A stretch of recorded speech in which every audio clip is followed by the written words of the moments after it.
아멘. 오늘 새벽에도 하나님의 은혜와 평강이 우리 성도님들에게 넘치시기를 주님의 이름으로 축원합니다. 22장 오늘 시작하는 22장에서 26장까지가 이제 친구들이 세 번째로 하는 말입니다. 그 내용들이 우리가 앞에서 살펴본 말들보다는 대체로 짧습니다. 25장에서 빌닷은 몇 절 말하지도 않습니다. 그리고 소발은 아무런 말도 이제 하지 않습니다.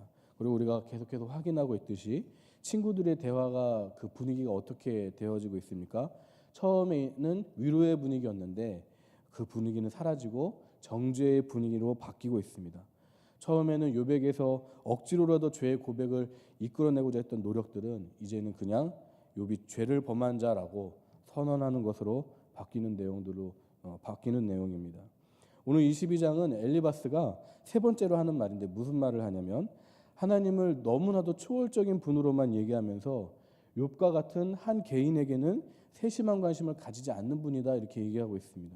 그리고 욥의 고난은 죄악의 증거임이 분명하다, 틀림없다 이렇게 결론을 내면서 욥의 죄악으로 짐작되는 죄악들을 욥의 죄악이 아닙니다. 짐작하는 죄악들을 틀림없다고 구체적으로 나열하고 반드시 벌받을 것이라고 말하고 있는 것입니다. 어떤 죄악들이죠? 가족에 대해서 부당한 대우를 하고 있고 그리고 핍절한 자들을 돌보지 않는 것, 고아와 과부를 학대한 것이 욥의 죄라고 지적하고 있는 것입니다. 그리고 마지막으로 욥이 하나님과 화목할 때 회복될 것이라고 말하면서 그래도 욥이 하나님과 회복되기를 바라는 그 선한 의도를 보여주면서 욥에 대한 말을 끝맺는 것이 바로 오늘 22장의 내용입니다. 2절과 3절 같이 한번 읽어볼까요? 시작. 사람이 어찌 하나님께 유익하게 하겠느냐? 지혜로운 자도 자기에게 유익할 따름이니라. 내가 의로운들 전능자에게 무슨 기쁨이 있겠으며 내 행위가 온전한들 그에게 무슨 이익이 되겠느냐? 엘리바스의 이 말은 하나님의 욥과 같은 한 개인에게는 그리 세심한 관심을 갖지 않으셔도 된다고 말하고 있는 것입니다. 그래서 하나님은 우리의 어떠함에 좌우되는 분이 아니고 그리고 우리의 혜택을 받으실 필요가 전혀 없다고 말하는 것입니다. 왜냐하면 하나님은 완전하시기 때문이다. 그렇다면 여러분 하나님은 완전하시기만 하실까요? 그렇지 않습니다. 하나님은 완전하시지만 동시에 은혜로우신 분이십니다. 엘리바스의 말대로 한다면 하나님이 완전하시기만 하고 우리 인생에 관심이 없는 분이라면 우리가 이 땅에 굳이 존재할 필요가 없지 않습니까? 그리고 우리를 향한 구원이 필요가 없지 않습니까? 하지만 하나님은 은혜로우시기 때문에 우리 인생은 하나님을 필요로 하고 그리고 우리는 하나님이 먼저 주시는 힘으로 살아갈 수 있는 것입니다. 지금 우리가 살아가는 하나님의 역사 그리고 우리의 존재 자체가 바로 하나님이 은혜로우시는 분이라는 증거인 줄 믿으시기를 바랍니다. 그래서 박윤선 목사님은 이에 대해서 이렇게 말씀하셨습니다. 우리는 하나님을 위해서 선을 행할 때 그러니까 하나님의 완전하신 분이라는 걸 인지하고 하나님을 위해서 우리가 선을 행할 때 잊지 말아야 한다. 내가 교회를 섬기고 하나님 나라를 섬겨서 도움이 되는 결과가 나타날 때 내가 하나님께 유익이 된다. 내가 하나님께 도움이 된다. 그렇게 생각하지 말고 내가 이렇게 함으로 결국엔 내게 유익이 된다. 이렇게 고백해야 된다고 말씀하셨습니다. 이것이 완전하신 하나님, 은혜로우신 하나님을 삶으로 증거하는 우리 믿음의 태도인 줄 믿습니다. 그래서 또 다른 성경에는 이렇게 증거하고 있습니다. 로마서 11장 35절에 누가 주께 먼저 드려서 갚으심을 받겠느냐. 그리고 시편 116편 12절에는 내게 주신 모든 은혜를 내가 여호와께 무엇으로 보답할까. 이 말씀의 증거들이 뭡니까? 완전하신 하나님이 곧 은혜로우신 하나님임을 증거하고 있는 것입니다. 그런데 이렇게 하나님의 완전함, 즉 하나님의 초월적인 주권만을 강조하고 은혜로움을 언급하지 않는다면 어떻게 될까요? 중세시대의 어거스틴과 논쟁을 벌였던 펠라기우스의 이단적인 견해와 다르지 않게 됩니다. 그들은 어떻습니까? 말로는 하나님의 초월성과 주권을 높이는 것 같지만 은혜에 대해서는 한마디도 하지 않는 것입니다. 그것이 문제입니다. 그래서 하나님과 우리의 관계에 대한 모든 것이 마치 욥의 손에 있는 것처럼 우리 인간의 손에 있는 것처럼만 생각하게 된다는 것입니다. 무슨 말이냐면 욥이 잘해야만 우리가 잘해야만 하나님이 거기에 반응하셔서 상도 주시고 우리가 못하면 거기에 반응하셔서 벌을 내리고 이 논리는 언뜻 보면 맞는 것 같지만 하나님의 은혜를 빼놓는 논리입니다. 왜냐하면 하나님은 꼭 우리의 행위만 보시면서 반응하시는 분이 아니기 때문입니다. 우리가 잘해도 교만하지 않도록 교훈하시고, 그리고 우리가 못해도 좌절하지 않도록 은혜를 주시는 분이 하나님 아니겠습니까? 하나님이 우리의 행위에 대해서만 반응하시는 분이라면 우리는 지금도 한 사람도 살아남을 수 있는 자가 없을 뿐더러, 그리고 맨 처음 인류가 타락했을 때 그냥 벌하시고 끝을 내셨어야만 했습니다. 그리고 예수 그리스도의 대속의 은혜가 필요가 없습니다. 그리고 하나님이 우리의 행위에만 반응하시는 분이라면 이것은 곧 어떤 신앙생활을 하게 만듭니까? 하나님은 나 같은 건 관심도 없으실 거야 하면서 우리 인생에 떳떳하지 못할 때가 있을 때, 회개하지 못해서 주저하고 있을 때 사랑의 하나님, 은혜의 하나님이 보이지 않게 된다는 것입니다. 주님께서는 분명히 말씀하셨습니다. 로마서 5장 8절에 우리가 아직 죄인 되었을 때에 그리스도께서 우리를 위하여 죽으심으로 하나님께서 우리에게 대한 자기의 사랑을 확정하셨느니라. 하나님은 우리가 착한 상태에 있을 때, 그리고 우리가 하나님 편에 있을 때 우리를 위해 죽기로 결심하신 분이 아니라는 겁니다. 우리가 아직 죄인 되었을 때, 죄 덩어리 자체였을 때 우리를 사랑하셨고 우리를 부르셨다는 성경의 증거를 우리는 확인합니다. 하나님의 사랑과 은혜의 바다는 우리의 상상을 초월하는 줄 믿습니다. 우리를 향해 분명히 기록되어 있는 이 성경의 약속을 믿으시고 언제든 내 아버지 되시는 사랑의 바다, 은혜의 바다로 헤엄쳐 나갈 수 있는 우리 신앙이 되기를 주님의 이름으로 축원합니다. 계속해서 5절 읽어볼까요? 5절 시작. 내 악이 크지 아니하냐, 내 죄악이 끝이 없느니라. 계속해서 엘리바스는 욥에게 해당되지 않는 그 죄로 욥을 지적하고 아무런 증거도 없으면서 욥을 죄인으로 몰아넣고 있습니다. 욥을 죄인으로 몰아넣는 것, 이 자체가 욥에게 해당되지 않을 뿐더러 고난 문제를 이렇게만 취급하는 것은 너무나도 치우친 해석입니다. 왜냐하면 욥기서를 통해서 우리가 마주하는 고난이 뭡니까? 우리 인생이 볼 때는, 우리 연약한 인생이 볼 때는 그 원인을 알 수 있습니까? 고난의 원인을 알 수 있습니까? 알 수 없잖아요. 우리는 어느 날 저 사람에게 도대체 왜 고난이 임하는지, 우리 인생에 왜 고난이 임하는지 그 원인과 이유를 정확하게 알 수 없습니다. 그 해당되는 말씀이 요한복음 9장 1절에 7절에 보면 예수님께서 길을 가실 때 누구를 만나냐면 날 때부터 맹인된 사람을 만납니다. 제자들이 저 사람이 고난당하는 이유에 대해서 쉽게 판단했습니다. 날 때부터 맹인된 자는 누구의 죄로 인한 것인가요? 예수님께서 말씀하십니다. 그 맹인의 죄는 죄 때문도 아니고, 그 사람의 죄 때문도 아니고, 그 부모님의 죄 때문도 아니다. 하나님이 하시는 일을 이 사람의 생애를 통해서 나타내고자 그렇게 되었다라고 예수님은 말씀하셨습니다. 전혀 제자들이 알 수 없는 이유로 말씀하신 것이죠. 하나님의 특별한 섭리가 있던 것이었습니다. 그리고 예수님은 그 사람을 고치셨죠. 이 말씀만 보더라도 우리 인생이 고난에 대해서 쉽게 해석할 수 있는 것입니까? 없는 것입니까? 없죠. 그것은 하나님의 측량할 수 없는 지혜고 우리에게는 감추어진 지식 속에서 완벽하게 하나님의 선으로 드러난 것입니다. 고난의 문제는 늘 어려운 것입니다. 그러므로 우리는 고난을 당하거나 고난 당하는 자를 만나면 우리가 알지 못하는 하나님의 계획과 그를 향한 특별한 사랑이 있음을 믿어야 됩니다. 그리고 내 판단을 내려놔야 될 줄 믿습니다. 우리가 그 사람을 위해서 할 수 있는 것은 오직 위로고 기도밖에 없는 줄 믿으시기를 바랍니다. 오늘도 또 욥의 친구들이 하는 말을 보면서 그 전하는 말이 욥에게는 해당되지 않는다는 것이 너무나도 아쉽습니다.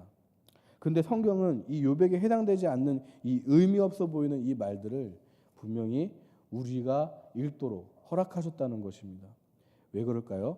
그들이 전하는 말에는 분명한 진리가 담겨 있기 때문입니다. 21절에서 30절에서는 엘리바스가 욥에게 너는 하나님과 화목해야 된다 이렇게 증거하고 있어요. 이 말씀이 오늘 저와 여러분에게 은혜가 되기를 소원합니다. 우리는 다 하나님과 화목해야 될 줄 믿습니다. 그래야 세상이 주는 거짓된 평안과 하나님이 주시는 참된 평안을 구별할 수 있고, 그리고 하나님이 주시는 평안을 사모할 수 있기 때문입니다. 그러면 우리는 어떻게 하면 하나님과 화목할 수 있을까요? 박윤서 목사님은 세 가지로 정리하셨는데 우리는 오늘 시간 관계상 한 가지만 구체적으로 보고 두 가지는 간단하게 보겠습니다.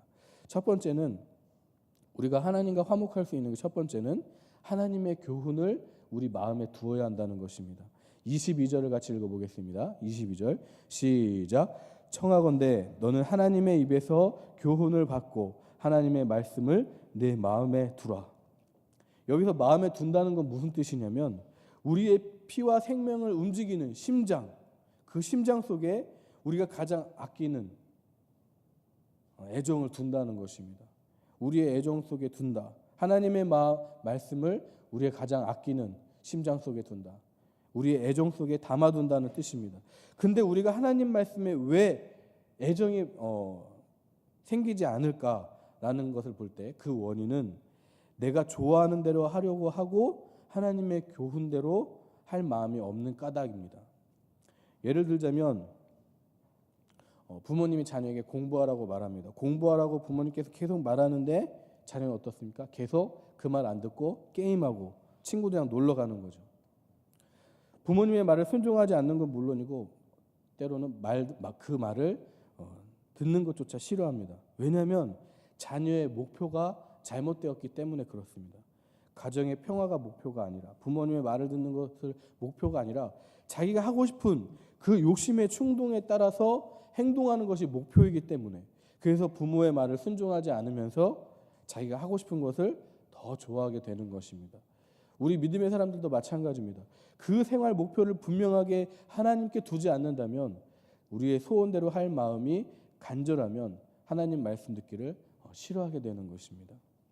그리고 우리가 하나님과 화목해야 되는 두 번째는 바로 이것입니다. 23절을 읽어볼까요? 시작. 내가 만일 전능자에게로 돌아가면 내가 지음을 받을 것이며 또 내 장막에서 불의를 멀리하리라. 두 번째는 전능자에게로 돌아간다는 것입니다. 그것은 어떻게 하는 것일까요? 우리가 박윤선 목사님 이렇게 말씀하셨어요. 장막에서 불의를 멀리하는 것이다. 장막에서 불의라고 하는 것은 뭐냐면 가정의 죄악을 말하는 것입니다.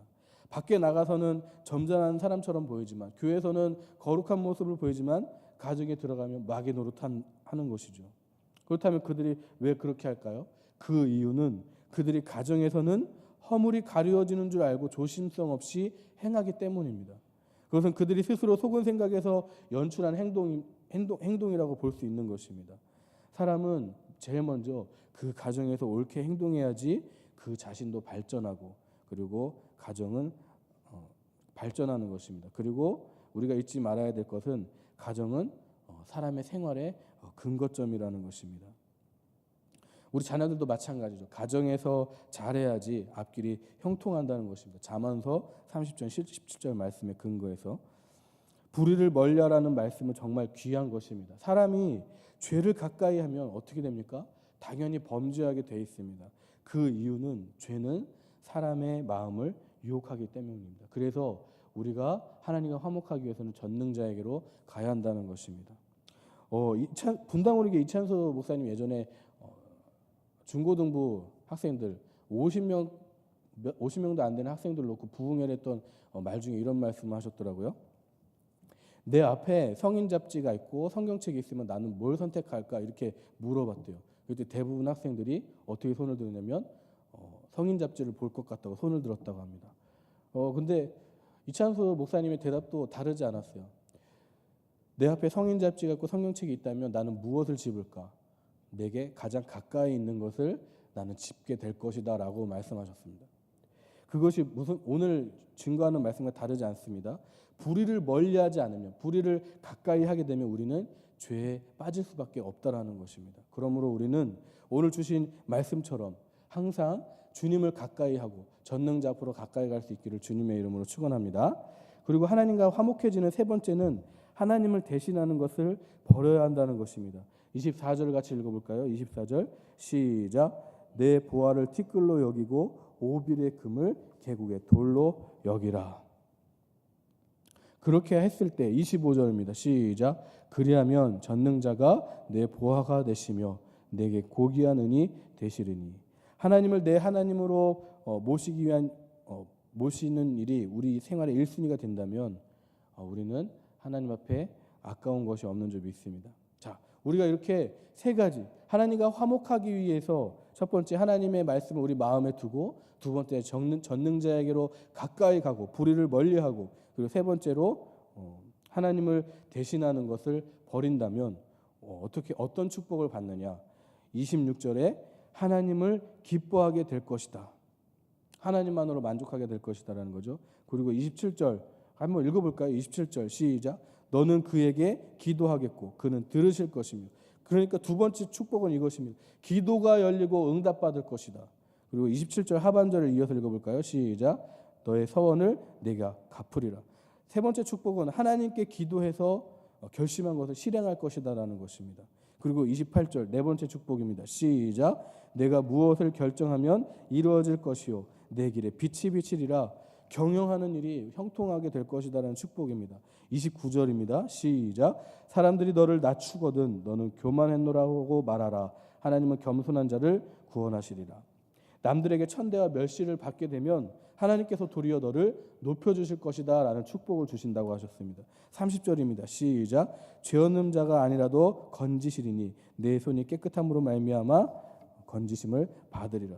여섯 번째 축복은 화목한 자로 말미암아 너로 말미암아 죄인들이 구원을 받을 것이다 라는 것입니다. 이 축복의 약속들이 우리가 하나님과 화목함으로 말미암아 온전히 이루어진다고 약속하셨습니다. 오늘 이 축복의 내용들이 저와 그리고 여러분의 삶 속에, 여러분의 가정 가운데, 그리고 우리 교회 가운데 온 나라의 축복이 될 수 있기를 주님의 이름으로 축원합니다. 말씀을 정리하겠습니다. 하나님은 완전하시지만 동시에 은혜로우신 분이심을 잊지 마시기를 바랍니다. 그리고 고난 앞에 특별한 고난을 마주할 때 그 고난 속에 특별한 하나님의 계획이 있고 하나님의 사랑이 있음을 잊지 마시기를 바랍니다. 그리고 맨 마지막으로 우리는 하나님과 화목하기에 힘써야 될 줄 믿습니다. 기도하시겠습니다.